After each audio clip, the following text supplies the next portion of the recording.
Olá pessoal, estamos aqui mais um dia no Divã com o Pastor. Eu tenho uma palavra de Deus para a sua vida. Hoje nós vamos falar sobre o Deus desconhecido. A Bíblia nos diz no livro de Atos dos Apóstolos, capítulo 17, do verso 22 em diante assim: Sendo assim, Paulo levantou-se no meio da reunião do Areópago e discursou: caros atenienses, percebo que sob todos os aspectos sois muitíssimos religiosos. Pois caminhando pela cidade observei cautelosamente os seus objetos de adoração e encontrei até um altar a seguinte descrição: ao Deus desconhecido. Ora, pois é exatamente este a quem cultuais em vossa ignorância que eu passo a vos apresentar. O Deus que criou o universo e tudo o que nele existe é o Senhor dos céus e da terra, e não habita em santuários produzidos por mãos humanas. Ele também não é servido pelas mãos dos homens, como se precisasse de algo, porquanto ele mesmo concede a todos a vida, o fôlego e supre todas as nossas demais necessidades. Meu amado, minha amada, você que está me ouvindo hoje no Divã com o Pastor, eu queria falar para você que o nosso Deus, o Deus verdadeiro, fiel, infelizmente, tem sido um Deus desconhecido. Nós, ouvindo essa palavra, nós podemos entender que Deus, ele não habita em santuários feitos por mãos humanas e ele não pode ser servido por mãos de homens. Então, como nós falamos que nós servimos a Deus? Se nós verdadeiramente servimos a Deus, nós temos que entender um propósito. A Bíblia fala que o apóstolo Paulo estava passando em Atenas e ele viu que o pessoal era religioso. Eu vejo que em tudo vocês são religiosos, mas vocês não conhecem a Deus. Religiosidade não implica em conhecer a Deus. Religiosidade implica em fazer rituais e tantas coisas mais. Deus nos fez para sermos livres. Então o apóstolo Paulo começa a pregar a respeito de um Deus livre. Ele começa a falar da ressurreição de Jesus, da vida eterna. Ele começa a falar de salvação.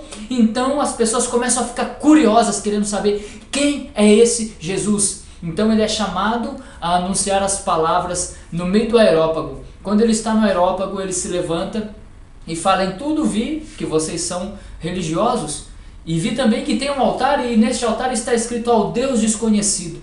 Bom, é este Deus que eu venho falar para você nesta noite. Eu também, o pastor Diego, venho falar para você que é em nome do Deus que hoje se faz desconhecido que eu venho falar.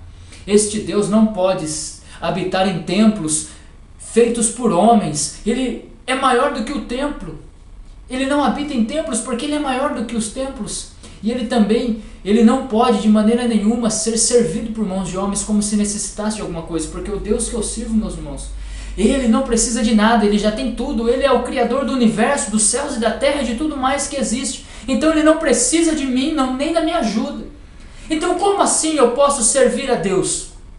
Para você entender melhor, eu quero falar um outro texto da Bíblia, no livro de Lucas, capítulo 22, versos 31 e 32.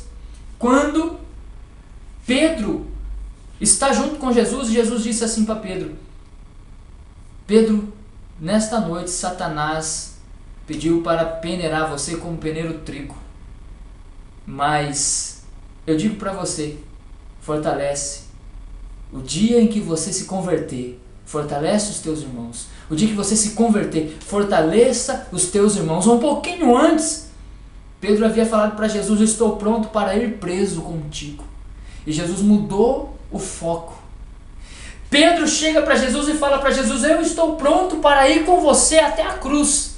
Eu estou pronto para passar por suas dores. Eu estou pronto para tomar as dores suas, para sofrer no seu lugar. Mas naquele instante, meus irmãos, Jesus para tudo e fala assim para Pedro: Pedro, o dia que você se converter, fortaleça os teus irmãos. O foco, meus irmãos, morrer por Jesus é fácil, amar a Jesus é fácil. Jesus morreu na cruz e deu a vida por você, então servi-lo é fácil. Afinal de contas, ele não precisa de nada.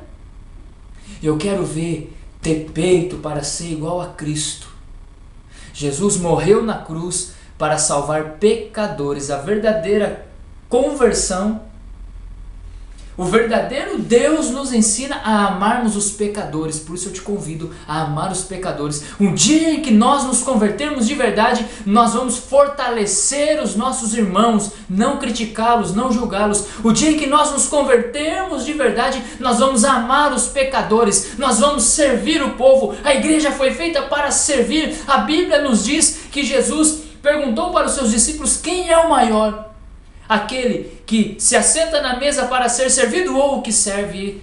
E ele disse, é lógico que é o que se assenta à mesa. E ele disse assim, pois bem, comigo não é assim, eu sou o que serve. Também em outra passagem a Bíblia diz, o Filho do Homem não veio para ser servido, mas para servir e dar a sua vida. Então eu digo para você que o reino de Deus não está em ser servido, mas em servir. Servir as pessoas, não somente os irmãos na igreja, mas os pobres, os necessitados, os aflitos, aqueles que precisam, que carecem de salvação. Nós vamos para o céu e vamos deixar as pessoas ir para o inferno? Eu quero convidar você a se esforçar o máximo possível para servir as pessoas e para levá-las para o céu.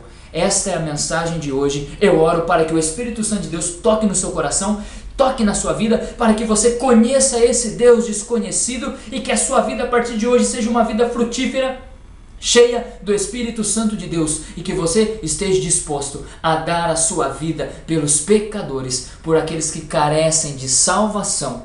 Eu os abençoo em nome do Pai, do Filho e do Espírito Santo, e que Deus possa estar todos os dias na sua vida, e que este Deus desconhecido se revele a você, e que você seja mais do que especial, porque Ele quer te usar, quer fazer de você um reflexo da glória de Deus. Até semana que vem, um abraço, Deus os abençoe, tchau, tchau.